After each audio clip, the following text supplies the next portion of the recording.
ಸಂಸತ್ತಿನಲ್ಲಿ ವಿರೋಧ ಪಕ್ಷದ ನಾಯಕರ ಧ್ವನಿ ಅಡಗಿಸುವ ಪ್ರಯತ್ನ ನಿರಂತರವಾಗಿ ನಡೀತಾ ಇರೋದು ಅತ್ಯಂತ ಆತಂಕಕಾರಿ ಬೆಳವಣಿಗೆ ಅಂತ ಮುಖ್ಯಮಂತ್ರಿ ಸಿದ್ದರಾಮಯ್ಯ ಅವರು ಹೇಳಿದ್ದಾರೆ.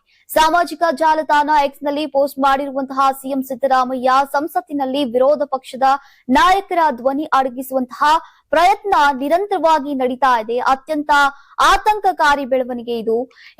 ಏನು ಪ್ರಜಾಪ್ರಭುತ್ವದ ಆಶಯಕ್ಕೆ ವಿರುದ್ಧವಾಗಿರುವಂತಹ ಆಡಳಿತ ಪಕ್ಷದ ಈ ನಡೆಯನ್ನ ನಾನು ತೀವ್ರವಾಗಿ ಖಂಡಿಸ್ತೇನೆ ಅಂತ ಹೇಳಿದ್ದಾರೆ. ರಾಹುಲ್ ಗಾಂಧಿ ಅವರು ಮಾಜಿ ಸೇನಾ ಮುಖ್ಯಸ್ಥ ಎಂಎಂ ನರವಣೆ ಅವರ 4 ಸ್ಟಾರ್ ಆಫ್ ಡೆಸ್ಟಿನಿ ಎಂಬ ಪುಸ್ತಕದಲ್ಲಿನ ವಿಷಯಗಳನ್ನ ಉಲ್ಲೇಖಿಸಿ ರಾಷ್ಟ್ರೀಯ ಭದ್ರತೆಯ ಕುರಿತು ಕೆಲ ಪ್ರಮುಖ ಪ್ರಶ್ನೆಗಳನ್ನ ಎತ್ತಿದ್ರು. ಈ ಪುಸ್ತಕವು 2024ರಲ್ಲಿ ಬಿಡುಗಡೆಯಾಗಿತ್ತು. ಆದ್ರೆ ಕೇಂದ್ರ ಸರ್ಕಾರ ಇದರ ಬಿಡುಗಡೆಗೆ ತಡೆಯೊಡ್ಡಿರುವಂತಹ ಕಾರಣ ಇದು ಇನ್ನೂ ಪ್ರಕಟವಾಗಿಲ್ಲ. ಇನ್ನು ಇತ್ತೀಚಿನ ಕಾರ್ವಾನ್ ಮ್ಯಾಗಜಿನ್ ನ ಲೇಖನದಲ್ಲಿ ಈ ಪುಸ್ತಕದ ಹಲವು ಬರಹಗಳನ್ನ ಉಲ್ಲೇಖಿಸಲಾಗಿದೆ. 2020ರಲ್ಲಿ ಚೀನಾ ಗಡಿಯಲ್ಲಿ ನಡೆದಂತಹ ಘರ್ಷಣೆಯ ಸಂದರ್ಭದಲ್ಲಿ ಪ್ರಧಾನಿ ಮೋದಿಯವರ ಸರ್ಕಾರವು ದಿಟ್ಟ ಹಾಗೂ ಸ್ಪಷ್ಟ ನಿರ್ಧಾರವನ್ನ ತೆಗೆದುಕೊಳ್ಳೋಕೆ ವಿಫಲವಾಯಿತು ಎನ್ನುವ ಮಾಹಿತಿ ಈ ಪುಸ್ತಕದಲ್ಲಿದೆ. ಇನ್ನು ಇಂತಹ ವಿಷಯಗಳು ಸಂಸತ್ತಿನ ಚರ್ಚೆಗೆ ಒಳಪಡಬೇಕು ಅನ್ನೋದ್ರಲ್ಲಿ ಅನುಮಾನವೇ ಇಲ್ಲ. ಜನರ ಪರವಾಗಿ ಪ್ರಶ್ನೆಗಳನ್ನ ಕೇಳುವುದು ಜವಾಬ್ದಾರಿಯುತ ವಿರೋಧ ಪಕ್ಷದ ನಾಯಕನಾಗಿ ರಾಹುಲ್ ಗಾಂಧಿ ಅವರ ಕರ್ತವ್ಯವಾಗಿದೆ.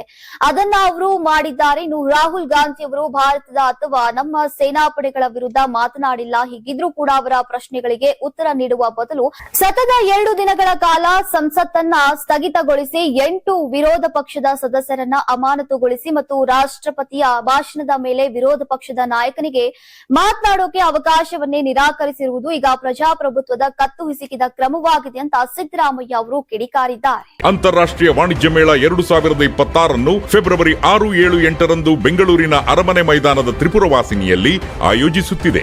ಇದು ಕರ್ನಾಟಕ ಕೃಷಿ ಇಲಾಖೆ ಪ್ರಕಟಣೆ. ಯಾರಾಗ್ತಾರೆ ಎಂಎಲ್ಎ ಅಭ್ಯರ್ಥಿ 2028 ಶೀಘ್ರದಲ್ಲೇ. ಪ್ರತಿದಿನ ಒಂದೊಂದು ಕ್ಷೇತ್ರದ ಟಿಕೆಟ್ ಆಕಾಂಕ್ಷಿಗಳ ಸಂಪೂರ್ಣ ಮಾಹಿತಿ ಪೊಲಿಟಿಕಲ್ ಜರ್ನಲಿಸ್ಟ್ ಕೆಎಂ ಶಿವಕುಮಾರ್ ಅವರಿಂದ. ಕರ್ನಾಟಕದ ನಂಬರ್ 1 ಡಿಜಿಟಲ್ ಮೀಡಿಯಾ ನಿಮ್ಮ ನೆಚ್ಚಿನ ಕರ್ನಾಟಕ ಟಿವಿಯಲ್ಲಿ ಮಾತ್ರ. ನೀವು ಸಣ್ಣ ಆಗ್ಬೇಕಲ್ವಾ? ಅದು ಒಂದು ಉತ್ತಮ ಆಹಾರದಿಂದ ಸಣ್ಣ ಆಗ್ಬೇಕಲ್ವಾ? ಪ್ರತಿದಿನ ನಮ್ಮ ಜೀನಿ ಸ್ಲಿಮ್ ನ ಯೂಸ್ ಮಾಡಿ ಯಾವುದೇ ಸೈಡ್ ಎಫೆಕ್ಟ್ ಇಲ್ದಂಗೆ ನೀವು ಸಣ್ಣ ಆಗ್ತೀರಾ.